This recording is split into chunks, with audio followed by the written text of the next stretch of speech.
선생님들, 우리는 살아오면서 크고 작은 많은 문제를 겪으며 살아왔어요. 또한 어떤 문제들은 나 스스로 해결하기 어려워서 누군가의 조언을 받고 그 문제를 해결한 경험도 있을 거예요. 저도 또한 그런 경험이 있는데, 나의 문제에 관해서 정말 효과적으로 나에게 도움이 됐던 분의 태도는 두 가지 모습이었던 것 같아요.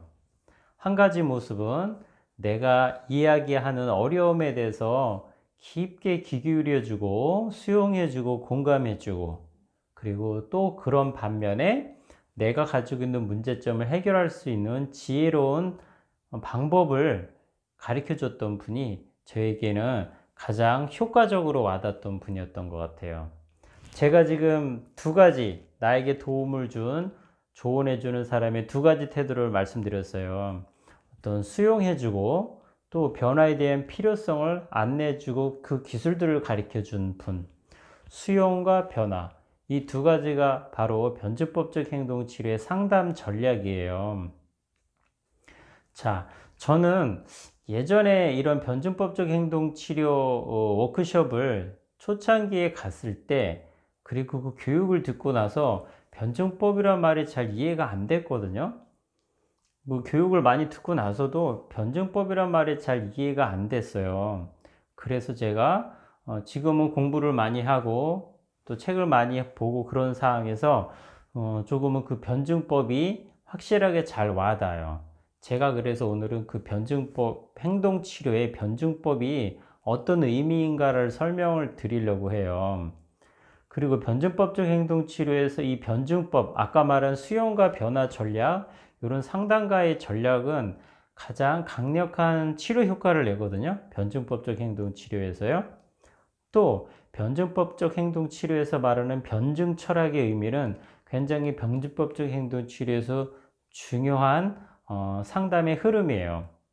자, 제가 지금 한 가지 설명을 드릴게요. 제가 며칠 전에 신문에 조그만 하나의 사건 소식을 들었어요. 어떤 사고냐면 어떤 할아버지가 혼자 살고 있는 집에 이 젊은 강도가 침입해서 할아버지를 죽이고 돈을 훔쳐왔다. 이런 신문 기사를 봤어요. 이 신문 기사를 보고 누구는 그 신문 기사를 읽은 누구는 이런 생각을 가질 수가 있어요. 이런 나쁜 녀석은 사형을 시켜야 돼. 아무 힘없는 노인한테 칼을 들이대고 죽이고 돈을 훔쳐가? 이런 생각을 가질 수가 있어요.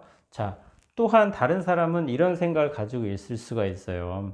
그 젊은 사람은 결핍되고 어려운 환경에서 성장했을 뿐이고 그 환경에 대한 희생물이다 라고 동정심을 가질 수도 있어요. 자, 동일한 사건이지만 상반대의 생각으로 그 사건을 정의하고 있죠. 상반된 두 가지의 진실을 가지고 있어요. 자, 이 두 가지의 상반된 진실을 인정하는 게 바로 변증법적 행동치료예요. 세상에는 단 하나의 진실은 없다. 여러 가지의 상반된 진실이 존재하고 있다. 이게 바로 변증법적 행동 치료예요.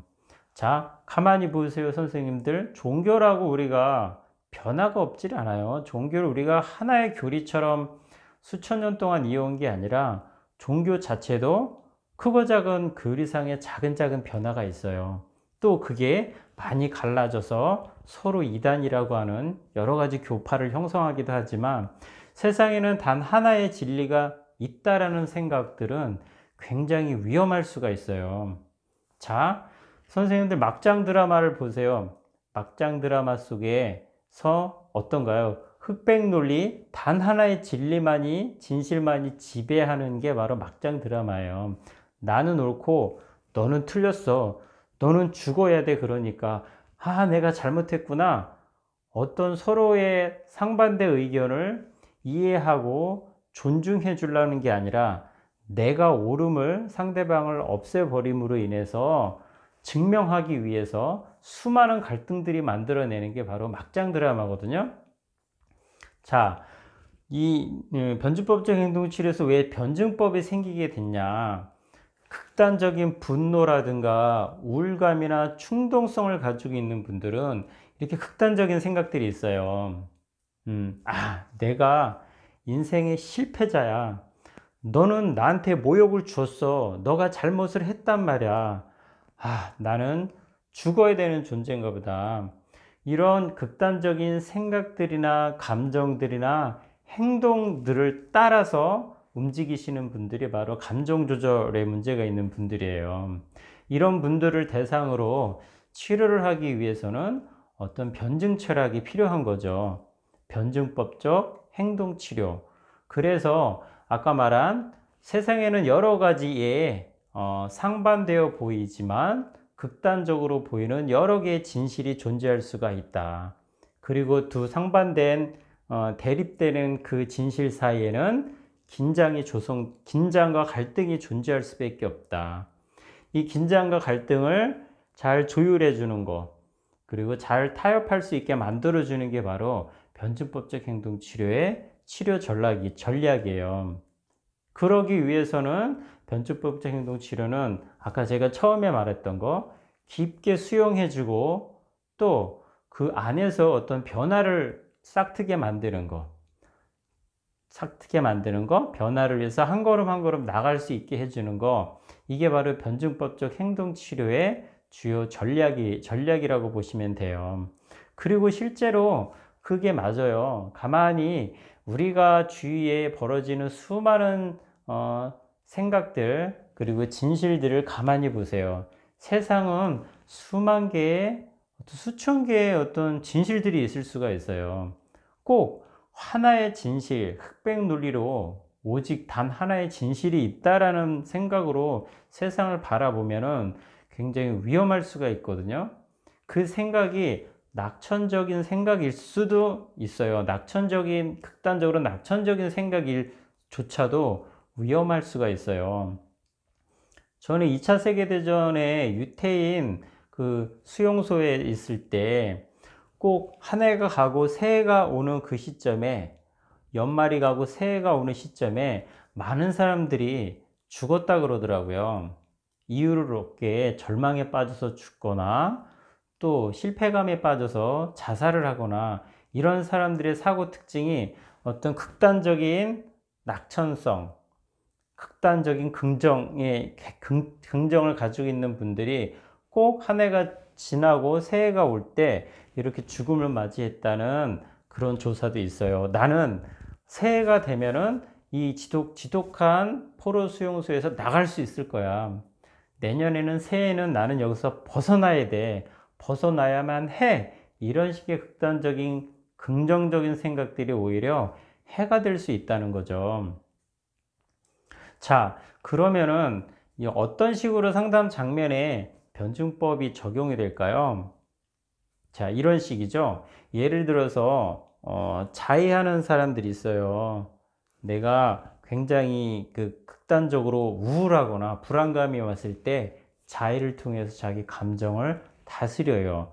일반 사람들은 조금 약간 이해가 안 될 수 있지만 자해하는 것 자체가 감정을 순간적으로 다운시키기 위해서는 적절한 전략일 수가 있어요. 왜? 그분들 입장에서는 효과적으로 감정을 다스리는 기술들을 배우지 못했기 때문에 그거 자체가 효과적인 방법일 수가 있어요. 짧은 순간에.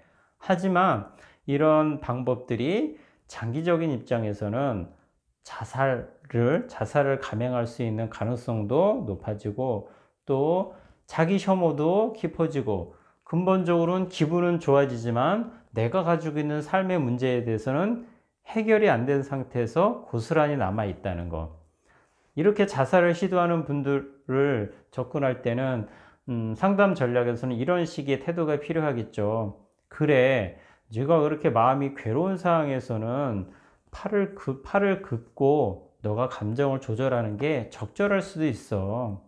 그것도 또한 효과적인 방법이야. 너가 그렇게 우울하고 힘들었을 때 얼마나 힘들었으면 그런 방법을 선택했겠니? 그런 방법도 너한테 효과를 줬구나. 하지만 장기적인 입장에서 너가 그런 방법들을 통해서 감정을 조절했을 때 너한테 어떤 영향을 줄지 한번 우리 같이 한번 생각해 보자. 자, 우리 한번 너가 감정을 그렇게 자기를 손상시키지 않으면서 너 감정을 다스릴 수 있는 방법을 한번 선생님과 함께 배워볼까? 너를 좀 더 편하게 하고 너를 안정되게 할 수 있는 건강한 방법으로 너의 감정을 한번 다스려 보자. 자, 이런 식의 접근들, 제가 지금 말씀드린 게 약간 수용과 변화를 위한 어떤 상담가의 태도가 잘 드러나 있죠.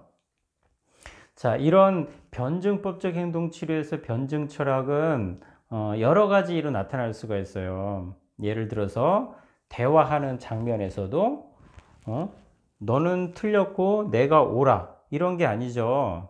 그죠? 단 하나의 진실은 없어요. 너는 너가 옳다라고 생각하고 있구나. 나는 내가 내 의견이 타당하다고 보는데 그럼 너와 나의 의견을 한번 모아서 새로운 지혜를 한번 만들어 보자. 이런 식으로. 때로는 대화 과정에 극단적인 자기 입장이나 또 상대방을 비판하기보다 내가 놓치고 있는 부분은 뭐지? 너와 나의 상반된 의견이 만날 수 있는 부분은 무엇인가? 이런 식으로 대화가 조금 부드럽게 폭넓게 진행할 수가 있겠죠. 또 어떤 자기 스스로 내가 부족했거나 자기 스스로 잘못했던 것들에 대해서 자기 자신을 비판할 필요는 없어요. 변증법적 철학 입장에서는 내가 그때는 그런 생각을 가지고 있고 비록 내가 실패감을 맛보긴 했지만 그것도 또한 그런 상황에서는 적절할 수가 있어.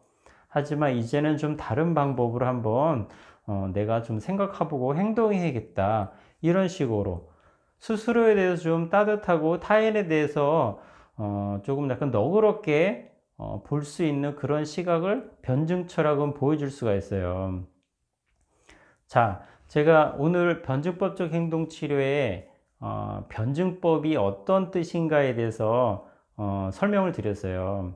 쉽게 말하면은 흑백 논리, 진실은 단 하나다. 나는 옳고 너는 틀렸어. 이런 시각은 심리적인 문제를 만들 수가 있다는 거. 우울이나 불안장애, 급작스럽게 뭐 감정 조절 문제나 이러신 분들이 어떤 흑백 논리라든가 이런 하나의 사고에 경직되어 있는 경우가 많아요. 이런 식의 문제를 해결하기 위해서는 어떤 변증법적으로 행동하고 변증법적으로 생각하고 행동하는 이런 식의 태도가 적당해 보이고, 그리고 변증법적인 사고는 조금 폭넓은 사고, 그리고 다양한 관점으로 볼 수 있는 사고, 그리고 되게 유연한 사고가 필요한 것 같아요.